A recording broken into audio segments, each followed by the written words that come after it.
I wanted to let you know that we're going to record today's session as well. We have a few participants that weren't able to make it today, and they wanted to get the knowledge and the information. So just thought I'd let you know that as well. So welcome to today's Power of Mentoring event. Dan and I are thrilled to host you and to have you attend. And we are thrilled to engage with Toronto Pearson Airport. You have got a stellar you've got a stellar panel today that are going to share a vast amount of knowledge and experience and guidance. So we're thrilled to have you all here with us today. I wanted to share with you a little bit about the Canadian Mentoring Partnership. We are a collective impact initiative that is working across the country to build mentoring opportunities for young people. We are working towards increasing the opportunities for youth to have access to mentors, looking at increasing the quality of mentoring programs and services across our country, and really striving to build a mentoring movement in Canada. So we are working with service providers, private sector companies and employees. We are working with government, education, and many levels of local service providers to really all spearhead the importance of mentoring in our lives.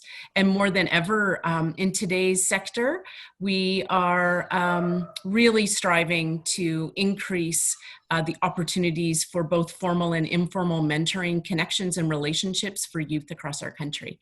So thank you for joining us.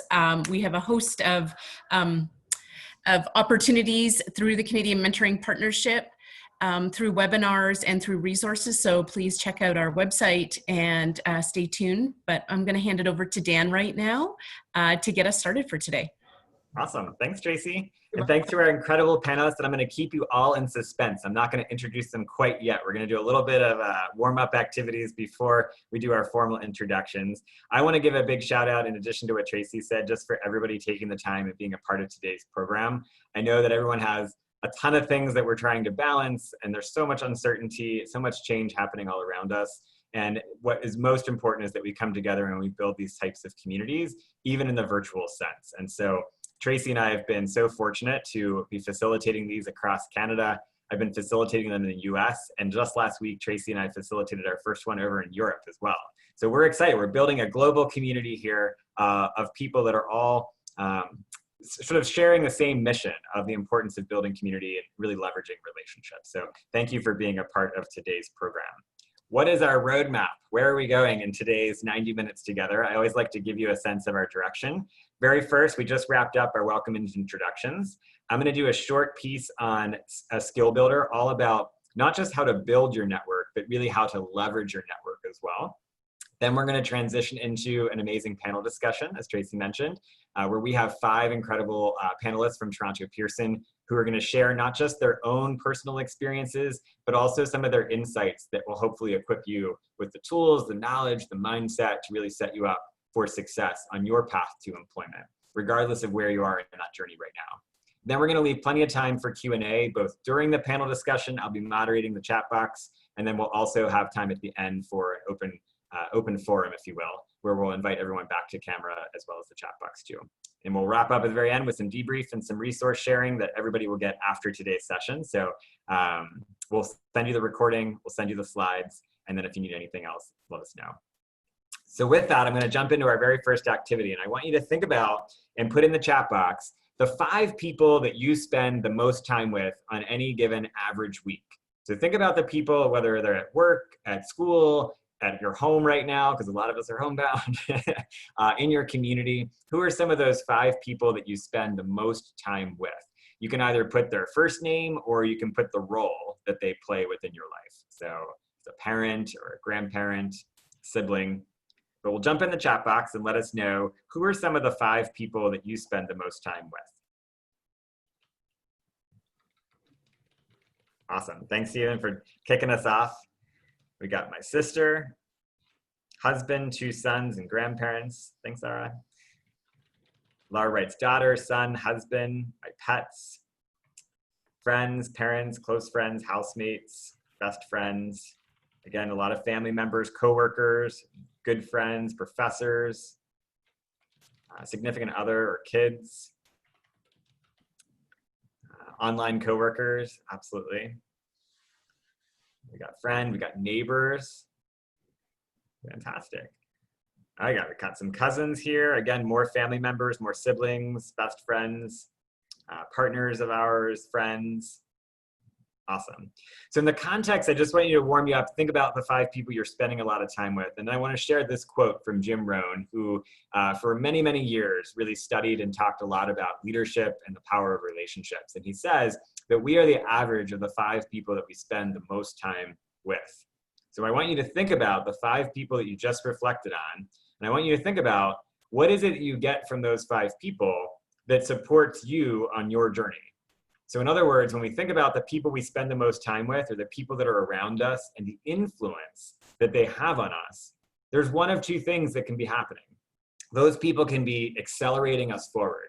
In other words, they can be inspiring us, motivating us, celebrating our successes, helping us troubleshoot any of the challenges or obstacles that we face. But there can also be people in our network, people around us that hold us still, that keep us in status quo, or in some cases even hold us back. They tell us that the dreams that we think of aren't possible. They think of the goals that we share as being impossible to achieve, right? They think or make fun of the ideas that we have for where we want to go in our lives or what we want to achieve. So again, when we think about the power of the people around us, either accelerating us forward or holding us back or holding us still, it's really important that we're intentional with the people that we put in our network, the people that we spend our time with, to really think about how we can get as many people as possible helping to accelerate us forward. I'm going to give you a few key roles to consider as part of what we would call like your Power 5, right? A Power 5, think of it as like your own personal board of directors or board of advisors, providing you guidance, but also learning from you along the way. Now, here are the 5 roles I just want you to consider and thinking about. Do you have these people in your network, or are some of these roles vacant right now and you need to identify some people to start filling some of these positions? The first is somebody who we like to call the coach. So the coach is somebody who does not tell you what to do, doesn't direct you. It's somebody who guides you with great questions. So they discover within you the greatness that you already have, the potential, the talent, the strengths that you bring to the table. And they ask questions of you, right, as a coach, to provide you with the guidance you need, the self-discovery that you need to be able to navigate the path forward. The second role is the star, the person who's already doing the thing that you aspire to be doing, right? So the person who's 10 steps down the road that you admire, that you can look up to, you can learn from the path that they've taken, identify the things that you like, the things that you don't like, what resonates, what doesn't resonate for you. And again, somebody to look up to as a role model doing the thing that you really want to be doing. The third is the connector. So when thinking about the connector, this is the person who has a great network of people. And as soon as they hear you're interested in practicing law or exploring technology or going into retail, the person immediately thinks, oh, I know this person. I bet Laura would be great to connect you with. Let me connect you with Laura to have you guys have an informational interview or to ask her questions about her career and her experience, right? So a connector is somebody who's always trying to connect you to other people to help you expand or build your network so that you can learn from other people's past. The fourth role is the librarian, or the person who is the one who carries all the knowledge. So think about in your community, in your school, in your place of work, when you have a question about how to do something or where to find something, it's the librarian, right? It's the person who kind of knows all the things that are going on within your organization or within your community that you can rely on. And this, again, is the person who can help you uncover the steps you might need to take in order to get from where you are to where you want to be. And then last but not least is the teammate. And the teammate is the person who you can cry with, you can laugh with, you can celebrate with. It's somebody who doesn't judge you, but just accepts you for who you are and really encourages you to continue to evolve into the best version of yourself. So again, these are just 5 roles just to think about as you build your network or reflect on your current network today. Do you have these roles in your life? Because these are roles that are going to help, again, accelerate you forward, move you in the direction of your goals and your aspirations. All right, so I'm going to jump in. So once we know who to reach out to and who to bring into our network, we got to think about the how. How do we bring them into our network and not just form the connection, but how do we manage the connection? So I'm going to ask you 3 quick questions. We're going to jump back into the chat box here. The first question I want to put up on the screen for you is, as you can see, if you could be mentored by anyone, who would you pick? So go ahead and jump into the chat box. Let us know if you could be mentored by anyone, who would you pick? Anyone in the world will say, dead or alive, past or present, anybody at all. Awesome, we got Denzel Washington, we got my father, we got Obama. Who else would you pick if you could be mentored by anyone? And if you can't settle on just one, feel free to add two responses if you can't pick between the two. We got Michelle Obama. Who else would you pick? Who else stands out to you as somebody that you'd like as a mentor? Someone you could ask for guidance, you could get coaching from, you could learn about their experience. All right, we got Sean King. We got a number of people, Elon Musk, Joe Rogan. Fantastic. So think about all those people, what you would learn, what would you ask them if you had the opportunity to sit down, even if it was just for 30 minutes, right? What would you ask?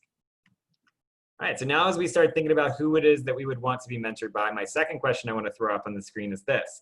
If I gave you a blank thank you note, who would you write it to? If I gave you a blank thank you note, who would you write it to? Awesome, we got Nelson Mandela, your mom. We got lots of moms, that's good. Moms are gonna be happy with this one. We got grandfather. We got parents, a dad. Thanks, Vishal, for bringing the dad into the picture there. That was good. We got a lot of mom shout outs.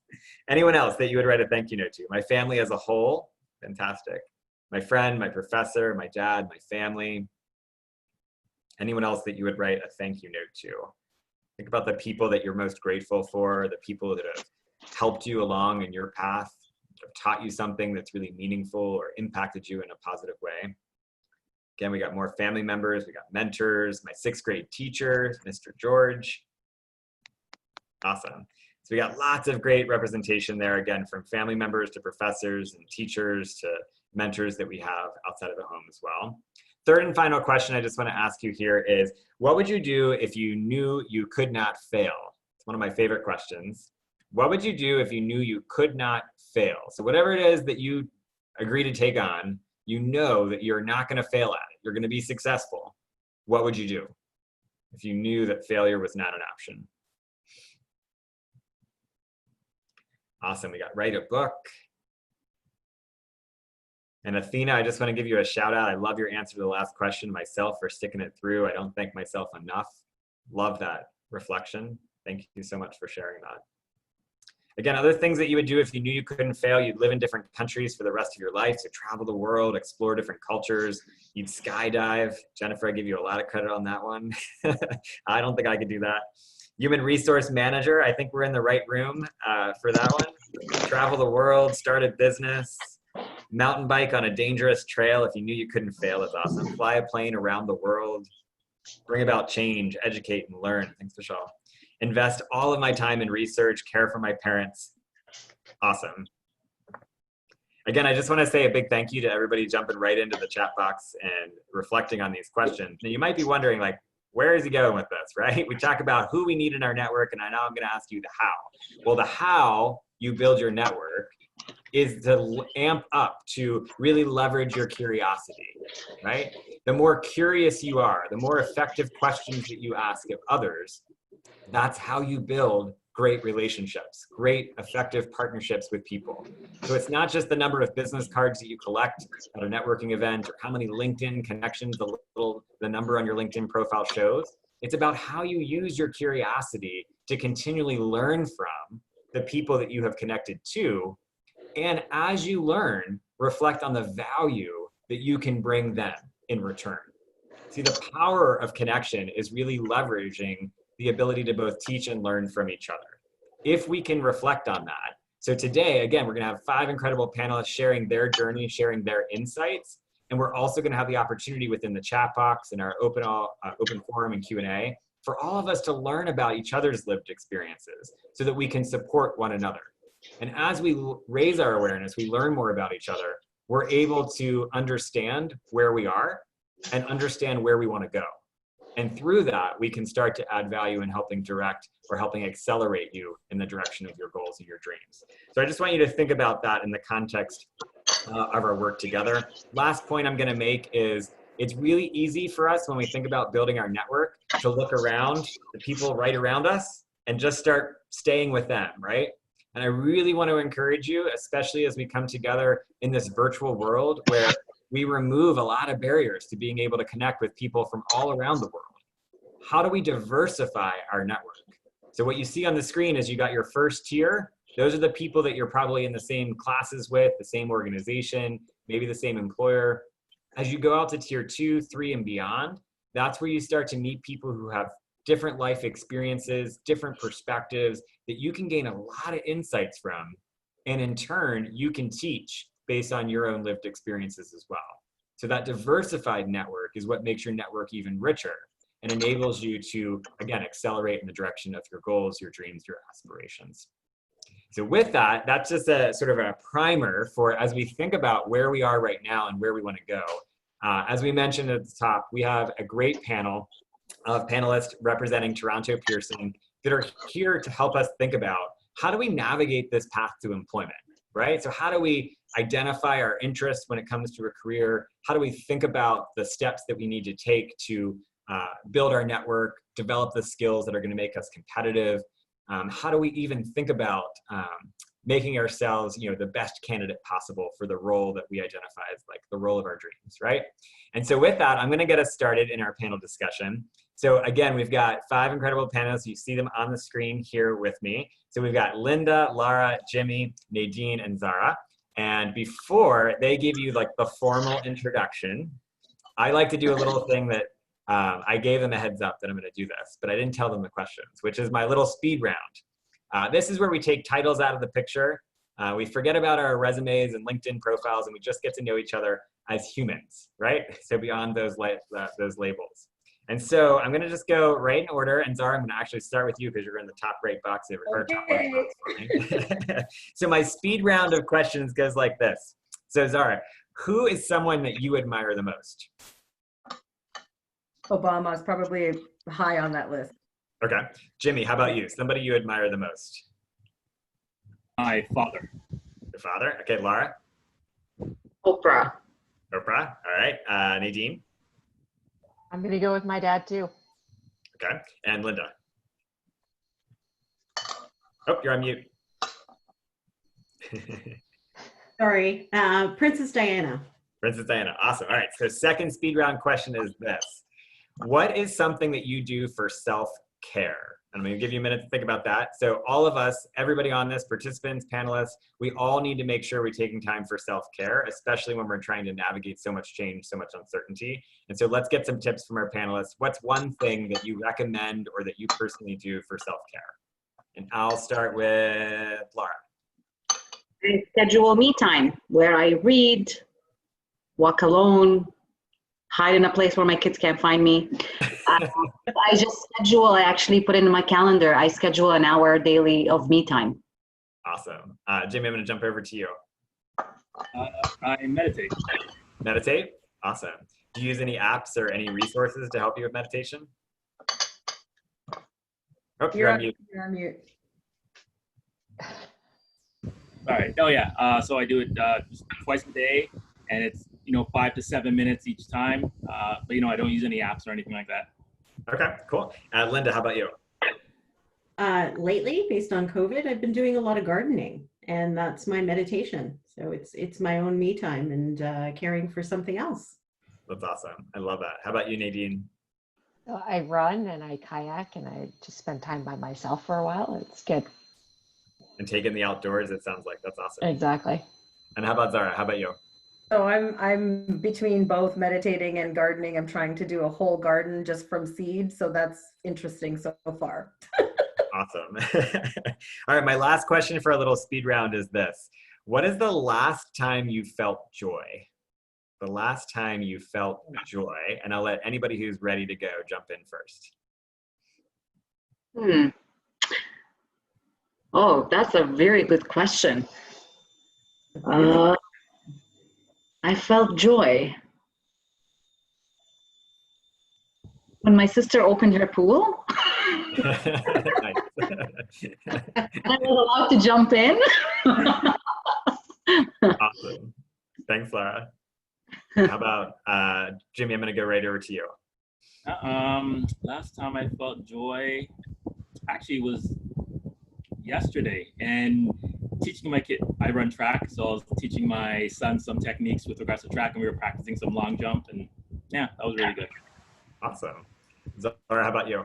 I'm going to go with this morning because my son decided to make his own breakfast, and that's kind of a big deal. So I was like, huh, good.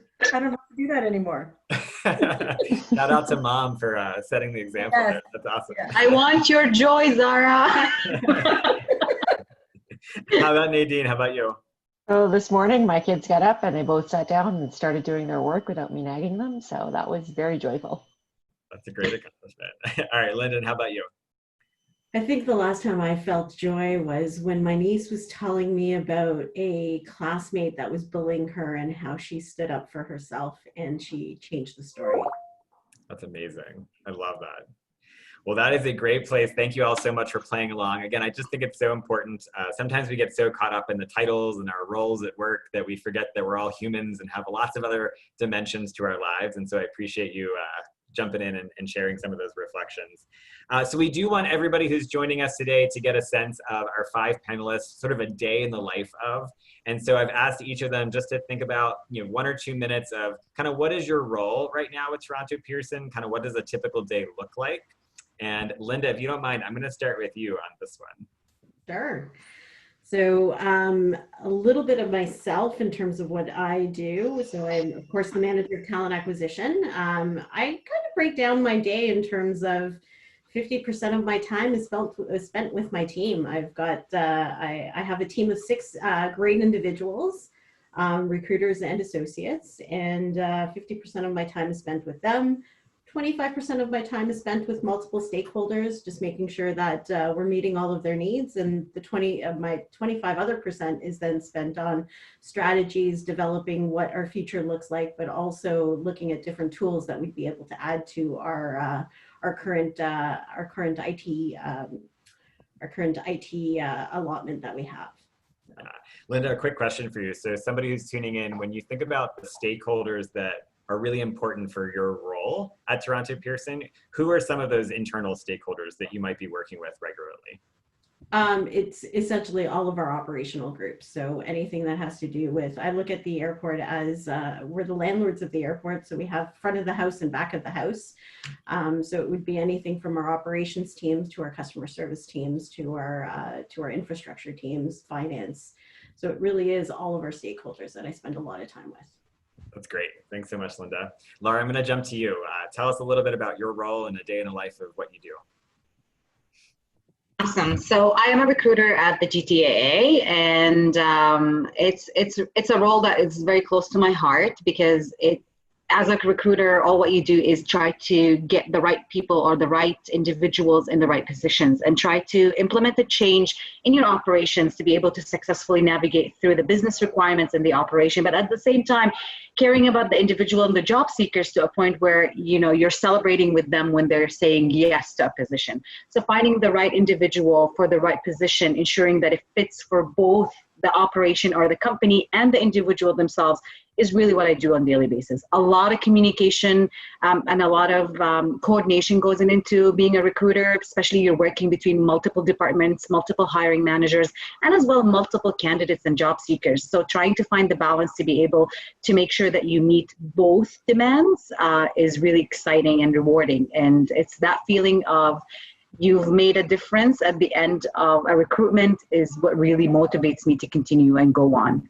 We work in a team, which is a great thing. So I always bother Jimmy and other recruiters with questions and navigate through. So there's that team spirit, and there's always that communication that never ends. So you have to be really able to put yourself out there and be vulnerable to job seekers and be open, and also at the same time continue to be professional and deliver services for the business. That's great. Thanks, Laura. Jimmy, I'm going to jump to you since she called you out there.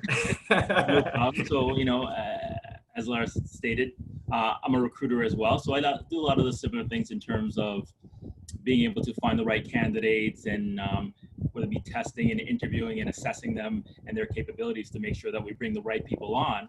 And then Laura and I do work in different groups. So one of the things that I do, or kind of make up the scope of my day, is that my groups change quite a bit in terms of their deliverables or what they're looking for.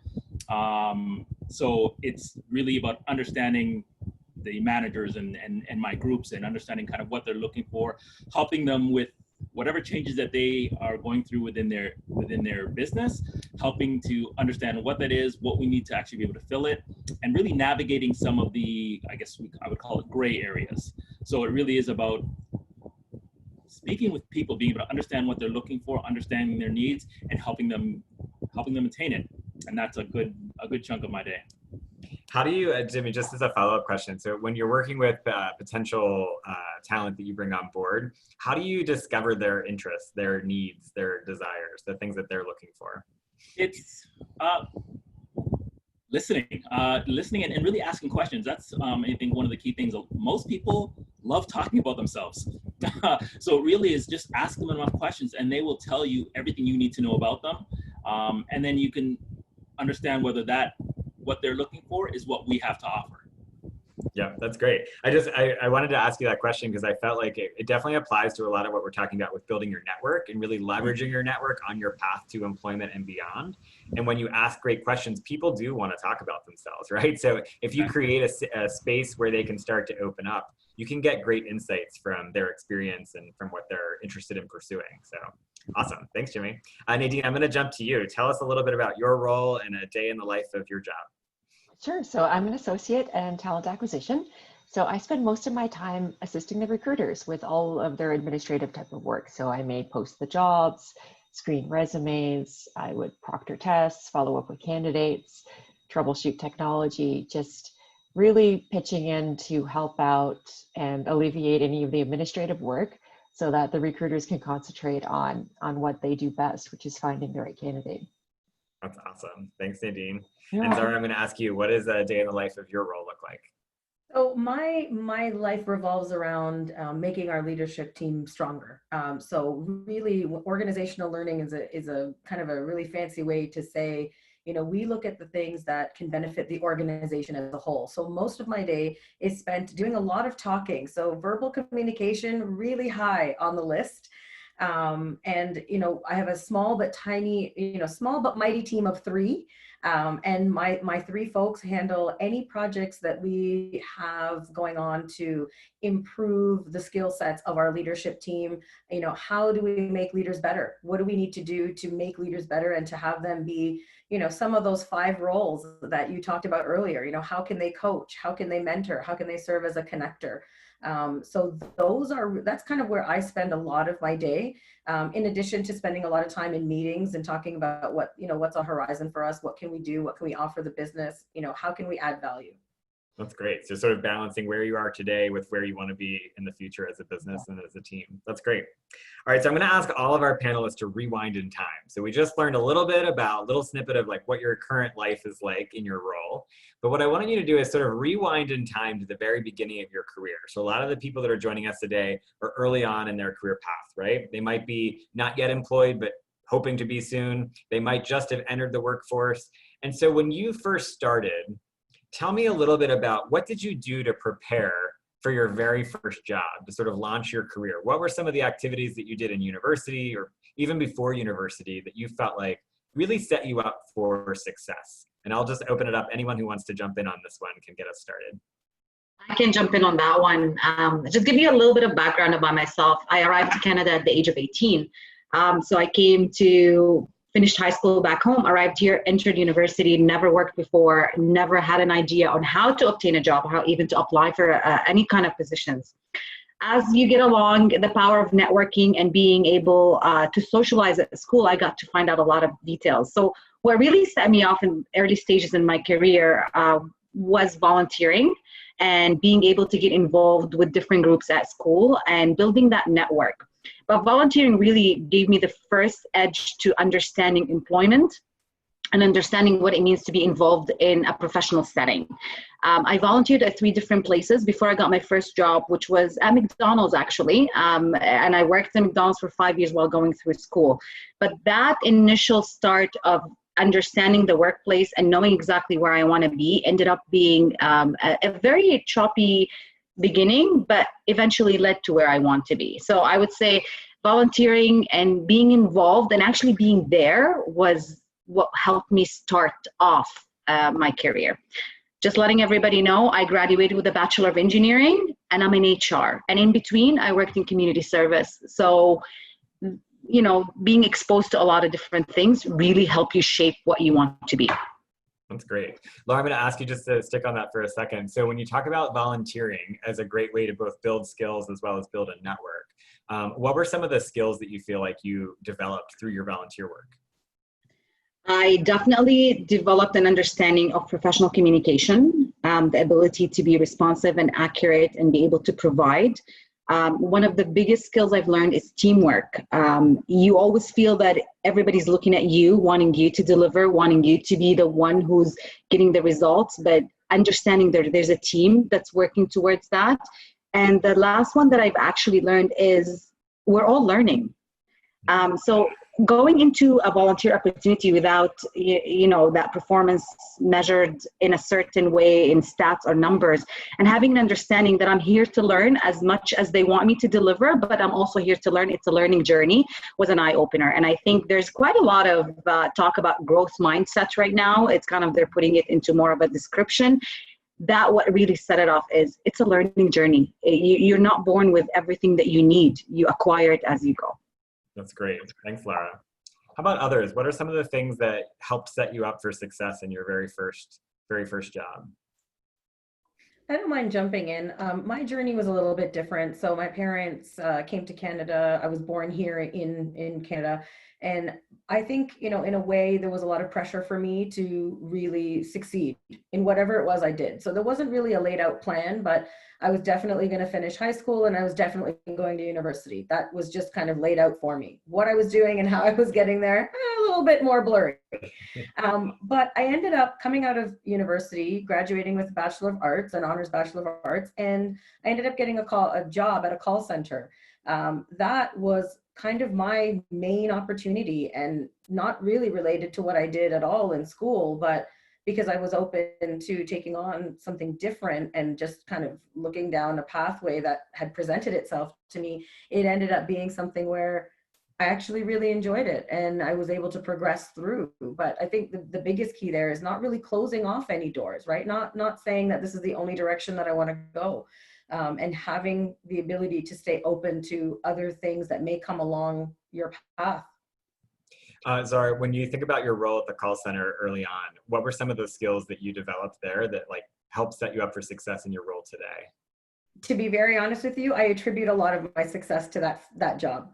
I think one of the things, and again, you know, I know different people approach things from different ways, but I was one of those people that I really wouldn't do anything differently in that space, but I took on anything that was thrown my way. So if I'm really honest and I say, you know, what do I feel made me successful? I honestly would say to you, I took on a lot of things, even if they weren't part of my original job description. I threw myself into anything and everything that anyone ever asked me to help with.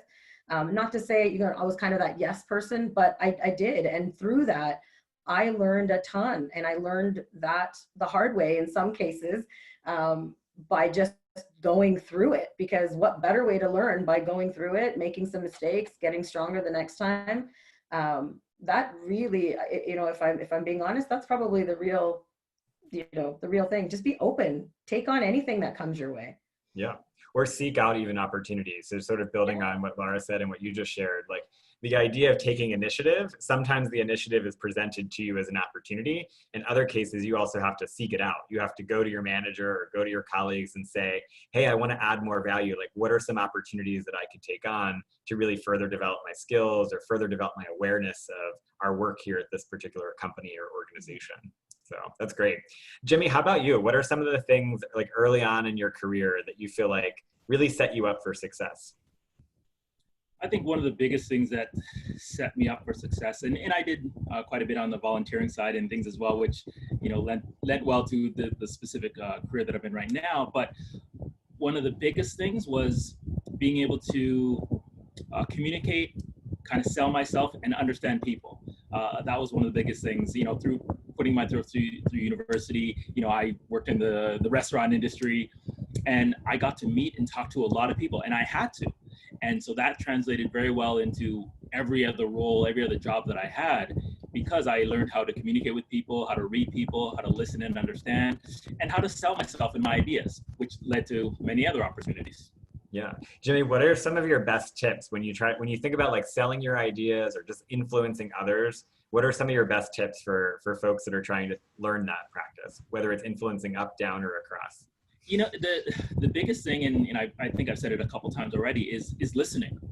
People will always tell you what they want, what they need, if you give them the opportunity, if you actually just listen to them. Because again, people love to talk about themselves. They love to say what they're passionate about. And so it's not so much selling, it's just giving them what they want, or understanding what they want and giving them the option for that. That's great. Nadine, I'm going to jump to you. How about early on, like what are some of the experiences or the activities that you did that set you up for success? So I also volunteered quite a bit in universities. So I spent 3 years volunteering at a crisis center. And I feel like that experience really helped me when I was trying to get my first job. I was able to leverage sort of all of that experience of being calm in a crisis to get my first job, and then to continue to move along and take on new opportunities. So when I'm thinking about like my very first kind of professional job, when I was there, one of the things that I did a lot of was speak up if I saw something that didn't make any sense. So often people just continue to do things in an organization because they've always done it that way, even though it makes no sense. So I would continuously put up my head and say, why are we doing this? And then they would realize and make some changes. And then I was able to grow that into others in different positions. So that's great. So I'm going to fast forward us a little bit. So we think back, we just rewound, we've thought about things that set us up for success. We think about like our current job market, right? We think about our current reality. Linda, I'm going to jump to you for this question, which is when you look at the world today, which is very different than it was maybe 3 months ago, where do you see in the role that you have, where do you see the most opportunity for young job seekers or people early on in their careers? I think there's lots of opportunity, and I know, pre-COVID and current COVID, there's been a lot of changes in terms of where different skill sets are required. But one big one for us is skilled trades. Looking at individuals that are going into, plumbing, becoming plumbers, electricians. I know we've just recently tried hiring for those particular skill sets, and unfortunately, there's not enough skilled trades out there. So that one would be a big one for me.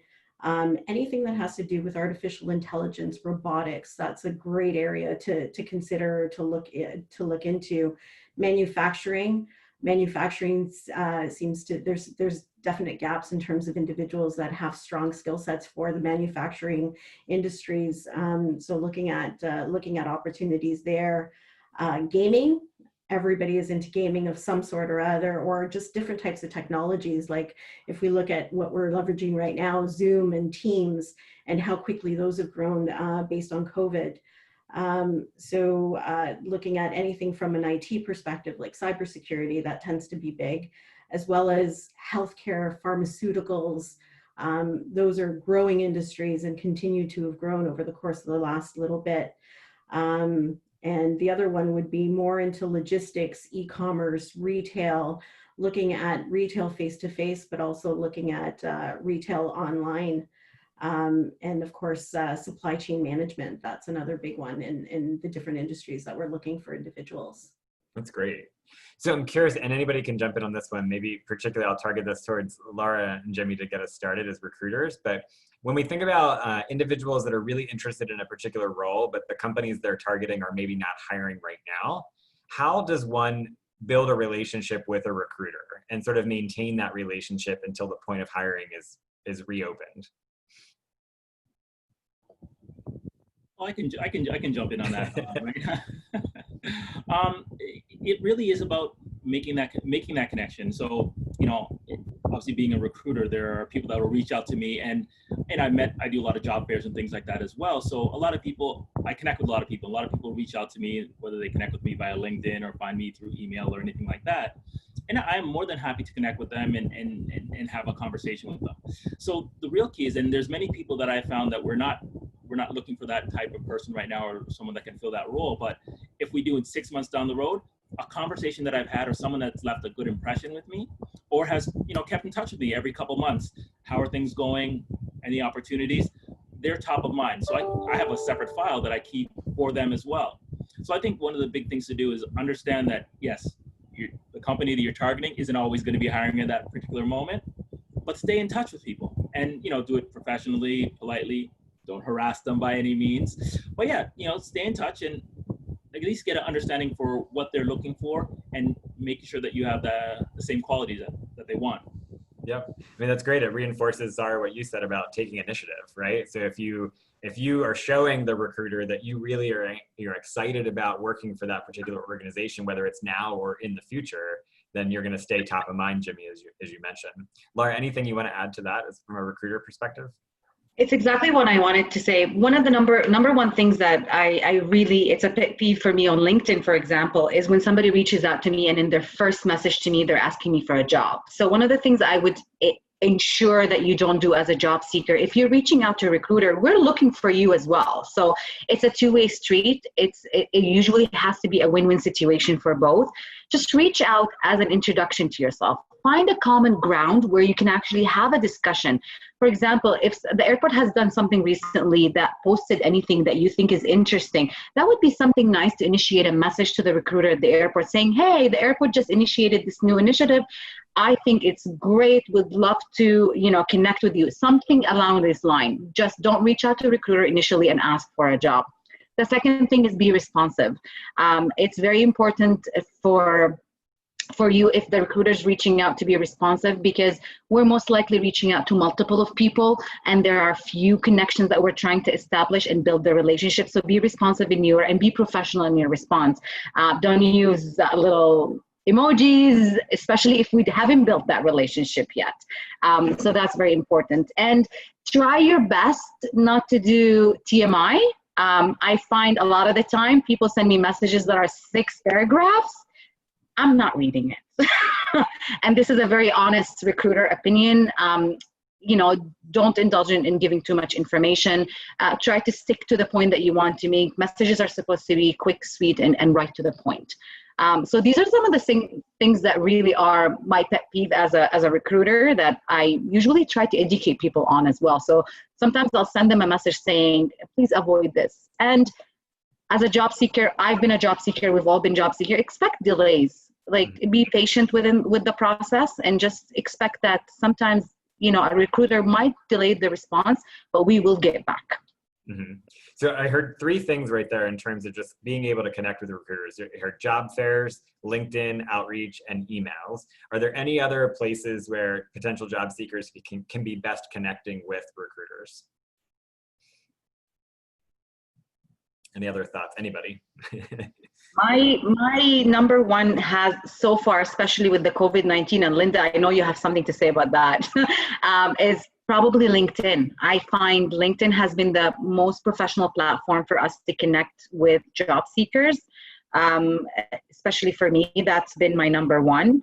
I don't like any job seekers reaching out to my personal accounts. So, you know, I don't like connections through Twitter, Facebook, and could be a personal preference, but I think generally LinkedIn sits a professional platform for you to be able to reach out to somebody and still have that professional standards around it. So for me, it would have been a LinkedIn, or could be an email if the recruiter has shared their email and on LinkedIn as well for you to connect, is a professional email is acceptable as well.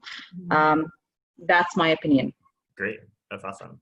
Yeah, I was just going to add, the professional networks are fantastic, but also the unconventional ones like, meetup groups. Meetup groups, I know a lot of headhunters that actually use meetup groups to go out there and meet people from different walks of life and different industries. So, joining a few of those and creating a network there is actually goes a long way as well. That's great. Nadine, I'm going to come to you next with a question, but I just want to remind all of our participants as well. We'll certainly have time at the end for open Q&A, but if you want to integrate any questions or thoughts based on the dialogue so far, feel free to do that in the chat box, and I'll kind of keep my eye on that as we continue on in the conversation. So Nadine, one question I have for you in your role within talent acquisition, what are some of the characteristics or the specific actions of candidates that stand out to you that differentiate them from the rest of the folks in the mix? So when I'm greeting a candidate that comes across as professional, they're on time, but not an hour ahead of time. So there's the other extreme. You want to be on time, but not too early. And then you want to come across professionally, make sure that you're dressed appropriately, make sure you have, your up-to-date resume. If we've requested any kind of specific certificates or documentation, make sure you have that. Being responsive is always a good thing. So sometimes you can call someone and then there's a long delay in them getting back to you. So someone who's responsive and shows enthusiasm is always a great candidate. That's great. Speaking of resumes, I know I want to hit on a couple of questions there. So how does anybody feel free to jump in here, how does one best position themselves or differentiate themselves using a resume and or a cover letter? Any tips or tactics around resumes or cover letters?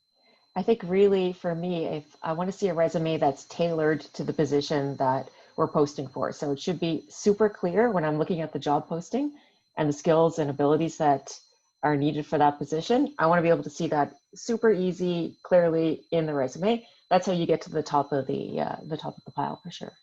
That's great. So don't just send a general resume or cover letter to every position you're applying for, really tailor them to the specific role that you're looking to get. Exactly. Great. And double check, make sure that spelling, grammar, it's all so very important. I was just about to say that. I'm like, that for me is crucial. Make sure yeah. There's a question I want to ask that came in the chat box. So when you think about people who maybe they started a couple of first jobs, right? When you turn 16, you get a couple jobs right away, but those jobs might not have anything to do at all with the direction they want to launch their career in, right? So say you wanted to go in the direction of HR, but most of your jobs maybe are in a different space. What are some tips or tactics for you around being able to sort of pivot or differentiate yourself if your experience doesn't perfectly match where you want to go? Can I take that one? Yeah, totally. Zara, that'd be awesome. So I've had a number of different job changes over the last little while, and it's just, for me to find a place that I really felt like I fit. And many people look at, a job that they've had and they only look in one place. They feel like that's the only option they've got. So, I was, maybe I worked in a restaurant, they continue to target the same kinds of things. But I want to say to everybody that transferable skills are everything that you have ever learned how to do in any job you've ever been in. And it's very, very important that you recognize you really need to self-reflect here for a moment, because if you don't project confidence in what you're bringing to the table, then you're not confident, and that will be the perception. But if you are able to take all of the roles, or even if they're not related, and if you're able to find the common grounds, and I'll give you an example. I started in a call center. I've been in a payroll industry. I've been in an airline industry. I've been in oil and energy. All of these are very different, but think about the commonalities. They all have customer service. They all ensure that you're dealing with people and that you're communicating with people, whether it's written or verbal.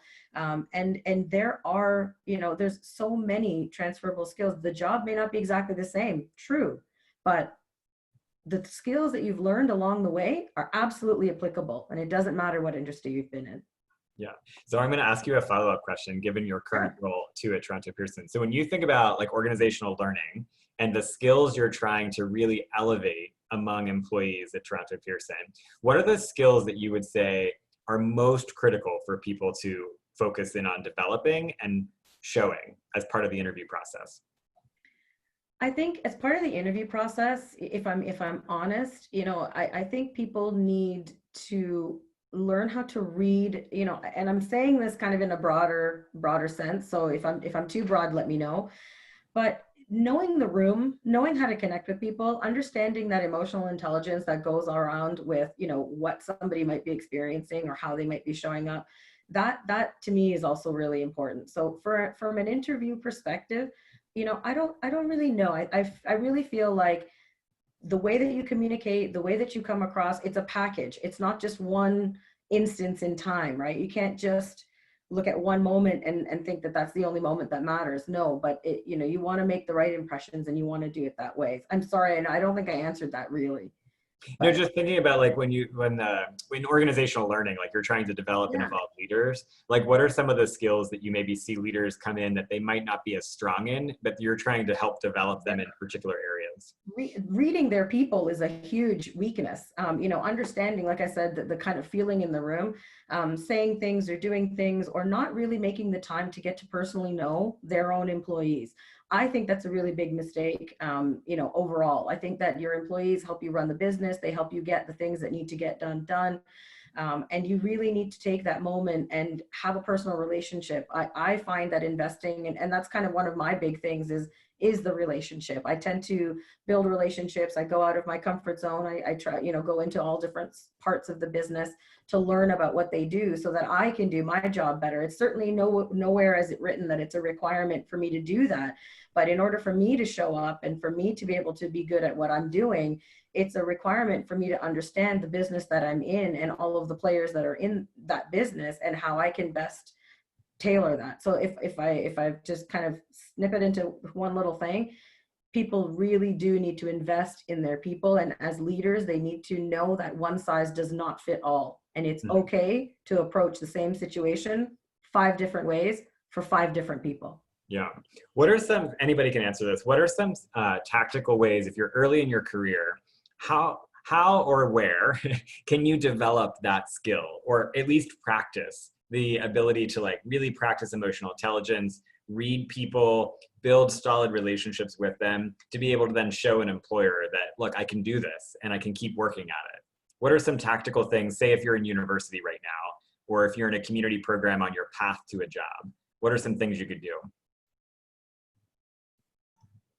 I think the main thing is you taking advantage of this situation and being present in them, and participating in group works, being involved in events, trying to show initiative by joining certain activities that are happening and taking some kind of a leadership role in them. So not just being the person who are just there to be able to add that title or add that event to your resume, is actually being active and showing it as an accomplishment instead of just an activity that you participated in. One of the things that I used to do very early on in my career, and again, my first job was McDonald's, is every time there's a staff meeting, I make sure I'm there, I'm present, I'm able to look around and be able to read and ask questions. Getting that practice makes perfect. And that goes, most of us practice interviews so much, but we can also practice understanding people very well and trying to analyze by learning how to ask questions, when to ask questions, and what information are we trying to get to. One of the first things that you learn as a recruiter is trying to how to frame your questions, for me specifically, to get the information that you need and to get to the bottom of it as quickly as possible. So I think being able to be present and being active and being involved, not just, I find a lot of people have so many things on their resume, and when I ask them, what was your role in it? They're not able to speak about it. They're not able to tell me what skills they learned, what have they done. They were there, but there isn't anything that came out of it. So I think the main area, to develop skills like that, to read people, to be able to understand people, to be able to get involved is a very important key early on. That's great. And it gets better. Most of us, I didn't have it. I learned it along the way, and it gets better. Practice does move you along the spectrum. Yeah. I want to share a tip that sort of weaves a couple of the ideas together that we're hearing. So one of this, taking initiative is a theme that we've been hearing and talking about, but the idea of continuous improvement is something that a lot of employers and a lot of teams are constantly thinking about, right? So if you're the individual on the team who's always looking at how you and how others can make things better, right, can improve the process, make it more efficient, make it more effective, you're going to stand out naturally within the team. So if you're at university right now and you're part of a student organization, similar to what Laura's saying, is don't just show up as a follower to put it on your resume. Show up and ask yourself the question every time you go to a student organization meeting: what can I do to make this organization better, to advance its mission, right? How can I apply my strengths, the things I'm really good at, to taking this organization or the program that I'm a part of to the next level? And then record the result in like I always say, create a master resume of all of your bullets that you can think of related to every role that you've had. And then going back to Nadine's point, pull the bullets that are most relevant to the job that you're applying for into the resume or the cover letter that you're applying to. That way it makes it much more specific, but you've got this like master directory of all the things that you can relate to when it comes to interview questions or conversations with recruiters in a less formal structure. I want to go back to Linda and ask you a question in regards to, you think about one of your very first impressions is when you first connect with the recruiter. We've talked about kind of how you differentiate yourself there. We talked about your resume, some of the tools that you can use, like a cover letter as well. When you're in an interview with a recruiter or with a team, what are some of the things that you're paying the most attention to in an interview process? One of my biggest ones is probably body language. Is, how does that person have the confidence? And you can see it in someone's body language, just in terms of how they're sitting, how they're able to speak to certain topics. You can tell someone's confidence because if they don't have the confidence in themselves, they tend to sit back or tend to stay very, very relaxed. So body language is a huge one. Eye contact is another. Kind of some of those unspoken words that you're looking for. You're looking for someone to engage with you. You're not looking for someone to look down, because that to me makes me wonder, is this person really interested in the opportunity? Are they just kind of going through the process just to see what may happen, or are they truly, truly engaged? So I would probably say it's what, how they're presenting themselves. Yeah. That would be a big one for me in terms of, aside from, of course, the verbal and how they're answering some of the questions, just their ability to be prepared as a whole.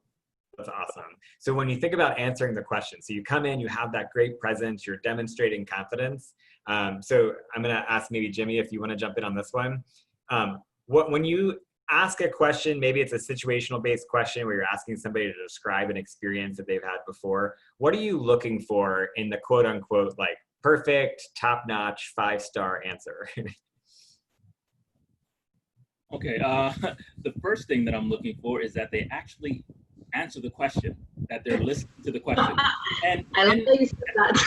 Yeah, it may seem silly, but I've interviewed, from entry-level positions to, very senior level positions. And one of the biggest mistakes that everybody makes is that they don't actually listen to the question. They may provide a very eloquent answer. It would be top-notch if I had asked a different question. So that's the first thing. Make sure you're actually listening to what the interviewer has actually asked. The next steps in terms of what you're looking for, we're looking for to ensure, and there's a couple different methods that you can use to make sure you're answering effectively, but essentially what we're looking for is that, one, you understood the question, two, that you provide us with a situation that is similar, and then you also show what you specifically did to either overcome or to handle the situation, and then what was the outcome, or what did you learn from it? And then we'll use that to see, whether you can apply it to this particular role. What are some signs? I'm just going to be really candid here. So if you're in an interview, and I'm putting myself in the shoe of an applicant, I'm super nervous, I'm trying to be super confident, but I have a million things going in my head, right? And what do I do if you ask me a question, Jimmy, or anyone else, and I just go blank and I get stuck in my own head? How, as an applicant, can I get past that hurdle? We actually, Go ahead. Yeah. well, we actually, as recruiters, we do, if the candidate is actually paying attention and they're actually there right before the interview starts, we make a little introduction. We actually say, if we ask you a question, then nothing comes to mind. You have two options. You can ask us to leave that question till the end of the interview, or just simply say, may I have 30 seconds to think about it? And this does not affect on the value of the answer. We would not take that in any shape or form as a wrong. I'd rather you think about the question or ask me to leave it till the end than exactly what Jimmy said, give me an answer that is not relevant to the question. So these are the two techniques that we actually, I know Jimmy does the same thing. Right at the beginning of the interview, we just formally invite the candidate to do. And some people listen and use it to their advantage, some people don't. So it's really, you have some power and control in the situation to make it to the best of your style as well, as a job seeker or as a candidate. Yeah. That is just golden. I just want to put a big exclamation mark on that point. And for all of our participants that are tuning in, like, really pay attention, be intentional with the time that you have in an interview. And so if you do get nervous or you go blank, we're all human, right? Every one of us has been there and done that and had that experience. And so just, again, if you have the permission of the recruiter, or you just ask for, can I have 30 seconds just to reflect on my thoughts here? It's okay to do that. I just want to put a big old circle around that one. Jimmy, did you want to? Oh, yeah. Sorry, I just want to say there are other techniques as well that people use. Some of them is somebody, like, I've seen it, and you can tell as a recruiter from experience, and Linda, you can also correct me.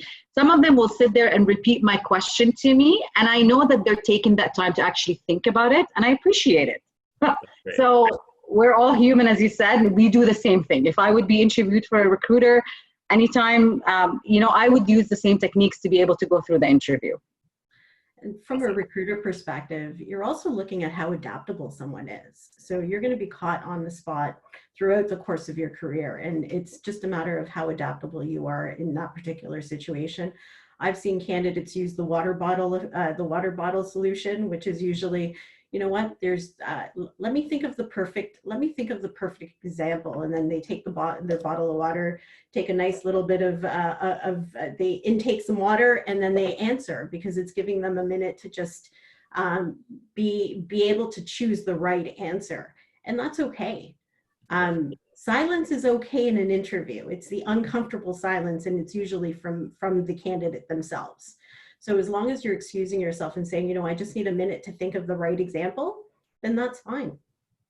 I wanted to just add as well, Daniel, one of the things that even in my history and any recruitment that I've ever been able to participate in, communication is a demonstrated skill, right? So it's not something I can test you on. It's live. As soon as you walk in and you say hi to me, that's when we're looking at your ability to communicate.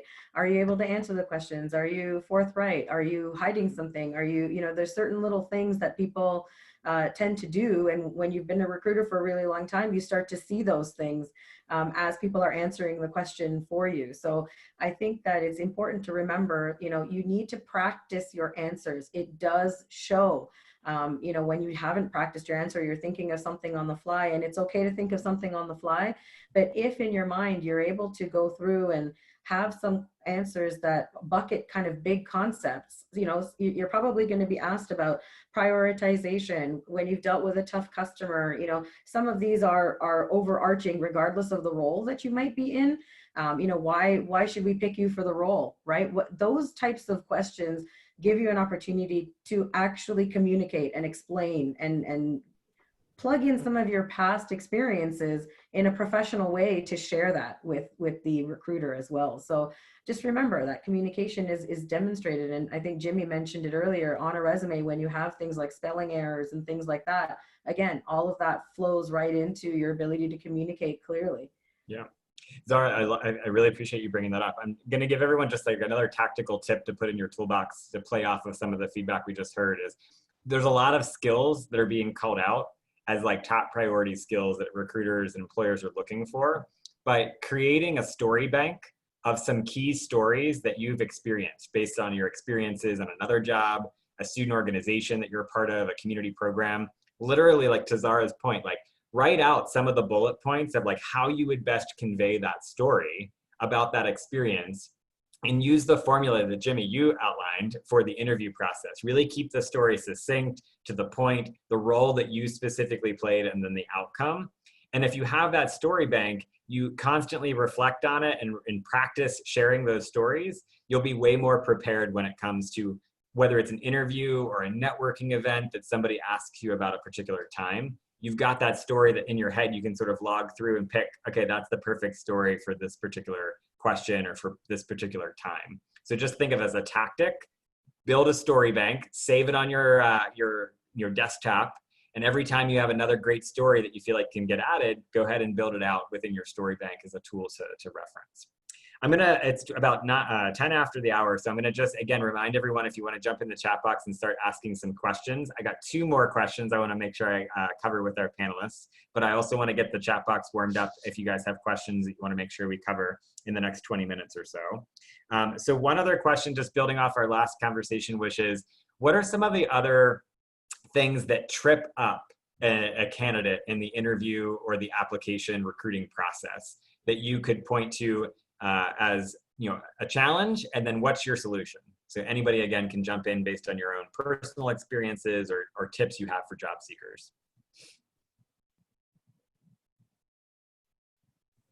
I think people lose themselves when answering a question if they're telling us what we want to hear versus what they've done. And when they're we talk a little bit about storytelling. If they're not telling their story, then the story is not going to come across correctly. So just going back to your point of being prepared and maybe have some preset stories that will help kind of answer the question and kind of guide you through how to answer the question. That's great. Thanks, Linda. Any other things that you think like trip up a candidate or have tripped up you in the process that you want to share? This is what I did. This is what worked or didn't work for me. I'm guilty in an interview to add things to my answer sometimes just because I feel like I'm not getting a reaction from the recruiter. So do your best to not do that. Say the answer, to Jimmy's point, you know, be succinct, say the thing, answer the question, and then just let it be. Let it just sit there in the space. And your recruiter will then give you the next cue of what needs to happen. That's great. Thanks, Sarah. One of the things that I find very interesting is when candidates are really eager to build that relationship with the hiring manager and the recruiter, that if the hiring manager or recruiter would say something personal, they would emphasize instead of sympathize, and it's a very unique skill to have. And I'm just going to share an example from previous jobs. One of the hiring manager was really tired after the weekend. He had a few drinks and he was just sharing that, you know, he's going to try his best. And the candidate was in the room as he was doing that, which is not acceptable. But at the same time, we're all human. And then the candidate jumped in right before the interview and basically shared his weekend experience about being drunk and being hungover and coming to the interview. So try to kind of, the emotional intelligence piece here is very important, is try your best to always be present, but kind of sympathize, don't emphasize the information and share your personal. One of the things that's very important, the recruiter and the hiring manager might be sharing a little bit more than they should, but that in most cases should not give you a kind of a clue for you to start sharing personal information that is not requested. Mm-hmm. So try to put a really professional restraint on yourself. Be natural, be honest, but stay professional to the best of your ability. And just try to stay focused on what you're there to deliver. And avoid, again, I said it at the beginning, and this is something that is huge in interviews, avoid too much information. Similar to what Zara said, stop. I have been in interviews where me as a recruiter, I've actually told the candidate to stop talking, which is not ideal. We don't want to do that. But at certain points, when I'm no longer getting what I need, I'm no longer listening. I want to save your energy and my energy at the same time. So try to be focused, pay attention, listen, and just concentrate on what can you say that will make the biggest impact. Yeah, I want to just carefully. Yeah. I want to dig in really quickly because you just brought up a really good point I want to make sure we cover, which is what does a candidate do if the interviewer or the recruiter asks a question or they feel like they're sort of prodding them to share more personal information? What's the best response? that a candidate can provide in those moments where they feel like maybe this isn't an appropriate question, or you're just not comfortable with it? And anybody can answer. Linda, you want to take it, or? I think it depends on the line of questioning. So recruiters are really good with being able to, if they're asking follow-up questions, it's usually because you're on the right path. You just haven't answered the question. If they're getting into too personal, like in terms of, asking questions in terms of, I noticed a little bit of a gap on your resume. Can you help me understand what were you doing between these cases? And let's assume there was a medical issue. Then, just talk about the fact that, unfortunately you were going through something personal and that's why you needed time off, and end it there. And most of the time, recruiters will automatically accept that and move on. It's just being comfortable being able to say, there was a personal issue. There's a lot of individuals or moms out there that are taking mat leave or pat leave for that matter. And you could easily explain that by saying, I took personal time, my wife had a baby, or I had a baby, or whatever the case was, and then just move on and look at some of the transferable skills that you were able to gain while you were not necessarily working. That's great. And Danielle, I want to add to that. I know Linda answered it from the perspective, I wasn't sure if your question was as well, if the recruiter asks questions that they're not supposed to ask. Right.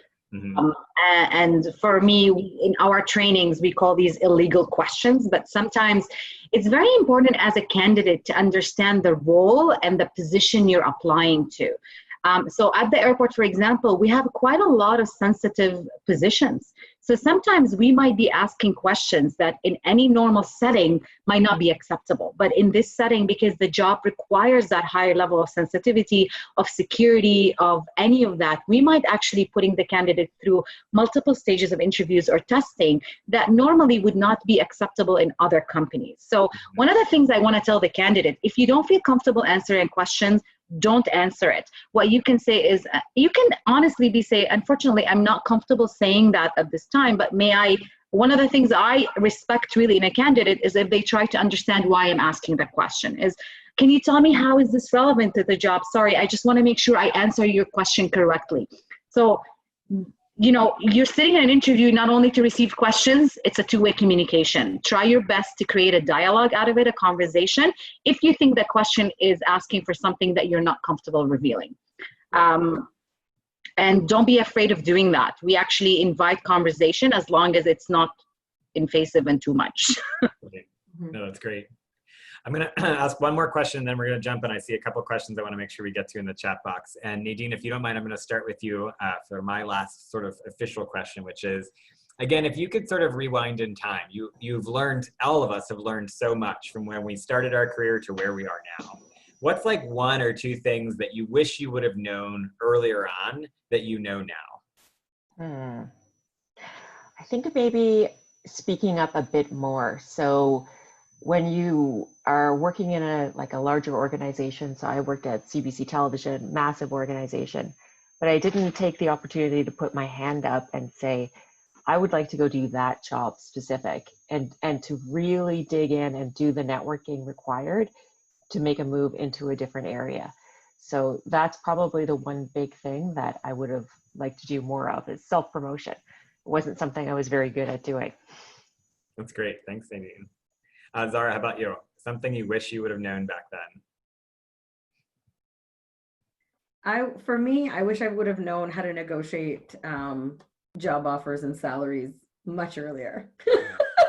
I'm going to throw it out there. It's not a comfortable conversation. It's not something that people are going to be comfortable talking about. But really knowing your value and what's available in the market is where that confidence comes from. Because if you don't know what the market is like, and if you don't know kind of where you stand in the skill sets for a specific job, and earlier in your career, this might not be something, right, that you're going to be really doing a lot of. But as you progress through your career, it's really important to understand, what goes into that. What does that mean? What options do I have? And where do I start exploring those options? And when is that not really a conversation to even have? Mm-hmm. No, that's great. And it builds off of something we talked about earlier, which is like when you think about your personal brand, like what's your differentiator compared to like, how do you differentiate yourself from other candidates that might be interested in a role? So that's great. Jimmy, how about you? Something you wish you would have known earlier on? For myself, I think what I would have changed, or I wish I knew earlier on, was to always consider where I wanted my career to go. I've done fairly well in terms of career-wise and getting jobs and things like that, and I was just happy with that. I sat in what I was doing. I was good at what I did, and I just stayed there. And I think a lot of people do that, but I didn't really think about where I wanted my career to go. I didn't start thinking about that until later on in my career. So if I'd started thinking about that earlier, that's definitely what I would have changed. That's awesome. Thanks, Jimmy. Laura, how about you? This is going to be sound, but actually being a recruiter made me think about that question quite a lot. And the one thing that I'd actually go back and do differently is invest in learning my weaknesses and strengths at an early on stage. And this is more of a personality thing. Knowing that, I would have probably been able to redirect my career in a different direction. I expect people to know me, but I don't know myself. So that was pretty much the beginning of my career. I want to prove something, but I don't know what I'm trying to prove. I know I'm a good worker, I'm a hard worker, I know all of this, but it was kind of hard to put evidence on it. And it was the lack of knowledge of myself, my abilities and my strengths and my weaknesses. So I've always waited for people to tell me what these are. I've never invested in knowing them myself. Yeah. So if I would go back, I would invest time to learning this about myself, because I think it would, exactly what Jimmy said, it would shape my career path a little bit better, because I would actually know who I am and what am I bringing to the table every single position I've been into. Yeah. I mean, Laura, you bring up such a great point. It's always about the balance, right? So a lot of young professionals, they come in and they want to show off everything that they can do instead of coming in and soaking in as much as they can learn as well. So it's the balancing of the teaching and the learning. If all you're trying to do is show off, then you're going to miss opportunities because you're not learning new things in the process. Linda, I'm going to ask you your tip or things that you learned sort of earlier on, or you wish you would have learned earlier on in the process. I think I would have loved to have had a mentor early on. And I was very, very lucky that during my time at Bell, I actually had a great leader and he became my mentor. And I had quite a few mentors at Bell. But I think I would have appreciated it, or I would have looked for a mentor earlier on that would have been able to kind of help, speak to some of my weaknesses and have some of those uncomfortable conversations with me earlier on versus later on. That's great. Well, thank you guys so much. I'm going to jump over here. I saw there were a couple of questions, and I also want to give a shout out to our panelists who are like helping me navigate this chat box while we're in discussion as well. I so appreciate that. I know we have about 10 minutes left. So I just want to ask, there's a question about salary negotiations, since that came up. What is a professional answer one can give in regards to an entry-level job?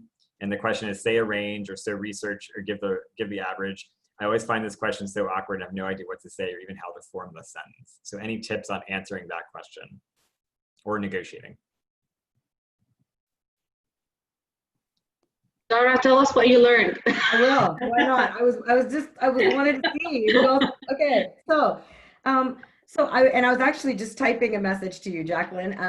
And thank you for the question. First of all, I want to say I've always used a range. And I think the right thing to do, and I don't know, I'm not trying to give away all the secrets of the world here, but I would say maybe add a 10%. I'm just saying, like the worst anyone can come back to you and say is, you're out of the range. And I do think it does depend on where you are in your career search. I think that there is more flexibility as you kind of moved, up the ladder, if I can use that term. But I don't think that, it's something that you just can't have a conversation about. I think that for me, I don't know what, best practices for our recruiters on the panel today, but I have always provided a range. And I always say, if anyone asks me that question, probably after like I start sweating and all the rest of that, I say something to the effect of, I'm thinking of a range between here and here. And I try and use kind of a $10,000 range so that there's room for a lot of things. You know, there's a little room for me, there's a little room for them. And maybe somewhere in that range, we can meet halfway. It is important though to do your research. Know what the market value of that job is. If you're way out of range, you're going to eliminate yourself as a potential candidate. So that's where the knowledge and the research does come in. Know what that looks like. You know, and there's so many different websites you can go to find out different pay scales and what people should be compensated for. Zara, if you don't mind, just because I know some participants might ask this as a follow-up, could you just, in the chat box, could you put like 1 or 2 of those websites or resources that might be helpful? Sure, yeah, I'll just look up a few right now, absolutely. Awesome. Laura, were you gonna jump in? I was just going to say one thing. I mean, we negotiate salaries on a daily basis as recruiters. And 2 things I want to, which are misconception by a lot of job seekers. If you provide me a range that is lower what the job is offering at the airport, that does not mean I'm going to offer you less money. So if somebody comes to me and say, my salary expectation is 40 to 60,000, but the job that I'm actually applying them for pays 70,000, I'm not going to offer you 40. I'm still restricted by the HR regulations in the company that you're applying to, or by all the companies. Every single company in the world have grades and have certain expectations for certain positions. So that's one thing I wanted to say is, just because you give us a very low range does not mean we're going to offer you that range regardless. So that's the first misconception. The second misconception, if you give me exactly what Zara said, if you give me a range that isn't even above by 10, 15,000, even 20,000, that's not going to tell me not to continue with you. But if you give me a range that is double what I'm actually paying for this role, then that's an automatic, most of the time, elimination for us, because we cannot double the salary. But if you give me a $10,000 to $15,000 difference, or 10 to 20, 10%, let's say, as Zara said, then I have room to negotiate with you, either to bring you down or for us to go up to there. Because even with jobs at companies, we go by ranges. We don't go by a specific amount for the job. The other thing I want to tell you about is we don't only look at the job and a dollar amount. We actually look at your experience and what you're bringing to the table. So when we're trying to figure out what salary or what offer to present to you, I'm actually looking at what are you bringing and what have you done and what have you showed me in the interview that is valued, that is something I want. And that plays a huge role in us developing a compensation offer for you. So I just wanted to say these 3 points, because from a recruiter perspective, these are usually big misconceptions between job seekers, especially when it comes to salary, which is a very sensitive topic. Yeah, no, Laura, I really appreciate you jumping in. And Zara, like, mad thanks to you for putting all those links in the chat box. That's awesome. No problem. So I want to get one more question in. I know I got 4 minutes. So somebody asked the question about cover letters, and just wanting if there's like a soundbite from one of our panelists around, are cover letters still in? Are they out? Kind of with the way that people are applying today, is it important? If so, what should you make sure you do with your cover letter? Funny, we were just having a conversation about cover letters. So perfect timing. I think for me, cover letters, I always say include one, but include one with purpose. And purpose is, tell me something that's not on the resume. If you're going to regurgitate your resume onto a 1 page and then you're providing me a little bit of a novel of what's already on your resume, don't bother. But if you're going to tell me a little bit about who you are and how you're going to be able to leverage your skills to bring us to our goals, that's what I want to hear. I want to hear things that aren't part of your resume, and it's a little bit of a story on you. So I know my cover letter talks about me and some of the kind of my previous career to what I'm doing right now. I used to own a flower shop, hence my little picture with flowers. So I talk a little bit about my creative side, but my creative side is also transferable to what I'm currently doing. So it's telling a little bit of a story of who you are that's not actually found on your resume. That's amazing. Thank you so much, Linda. That's super helpful. So we are almost at time. I do want to go over a couple resources that we want to share with everyone. But before I do that, can everybody join me in sort of the virtual, I just learned this yesterday from my spirit of continual learning. Instead of clapping, which doesn't mean anything when you're in a virtual room, this idea of just doing the heart as a sign of appreciation for all of our panelists participating today. I just want to say a huge thank you for sharing your own personal journeys and experiences, your insights, the behind the scenes tips, all of that stuff hopefully has been super helpful for all of our participants. And I challenge our participants to take this great information and pass it along, pay it forward to someone else in your network, another young person who's a part of a program or university with you, so that we can continue to have sort of the ripple effect from the Power of Mentoring sessions. So thank you all so much for your engagement on today's panel. In conclusion, I want to just share a couple of free resources, which again, we'll send out as a follow-up with the deck from today's session. So number one, in the spirit of continual learning, there are some amazing LinkedIn learning courses that have been unlocked for people to take advantage of. And the links are provided within this tip sheet. So there's courses on the job seeker, everything from resume writing to interviewing to how to differentiate yourself or personal brand yourself in the market, to mindfulness, managing anxiety, managing stress, which again can weigh on you when you're navigating your path to employment.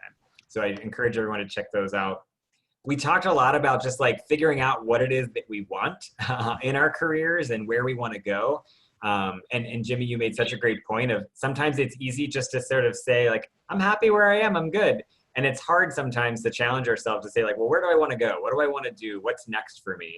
There's a great article that we share, the second bullet here, called Great Questions to Surface Direction. There's 5 key questions that are included in that article that will help you do some of that self-reflection to really think about what are those tips and things to consider when defining your plan of action. Last thing I'm just going to highlight here from this list is informational interviews. So we may hear that term, but we don't always know what it means. Informational interviews is an opportunity to reach out to someone who's a few steps ahead of you in their career path, who's doing the thing that you are intrigued by or interested in learning more of. You reach out and you either through LinkedIn, an email, a professional phone call, or a networking event, ask if they're willing to give you 15 to 30 minutes for you to come in and ask them questions about their career experience, what a day in the life of that particular role is all about. Now, a lot of people don't know what to do once they get that person to say yes. And so we're going to give you 200 questions. It's an amazing bank of questions, all organized by theme, that helps you think through, like, what are the 3 to 5 questions that you might want to pick and go into that informational interview with. So again, we'll be sharing all of these resources with you after today's session. Hopefully they're helpful for you to meet you where you are on your journey. And with that, I'm going to toss it back over to Tracy to wrap us up for today's session. Thanks, Dan. Wow, what an incredible amount of expertise and information. I was writing like mad through the entire presentation and through the panel discussion. So thank you to Pearson Airport. You have an amazing team. Thank you for contributing to young people in our country. I am experienced in my career and I learned so very, very much. So thank you. Thank you for giving your time today. Thank you for connecting to youth in our country. Some really important messages about building connections, that when you're reaching out to recruiters, it's still about building a relationship and building those connections and expanding your network.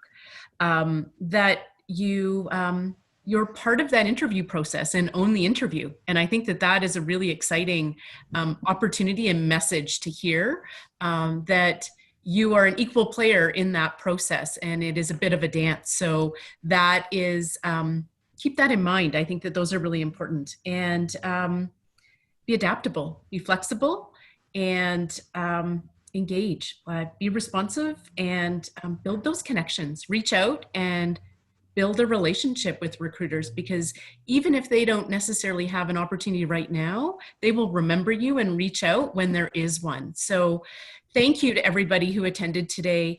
On behalf of the Canadian Mentoring Partnership, this is just one of a series of 4 different types of Power of Mentoring events that Dan and I offer.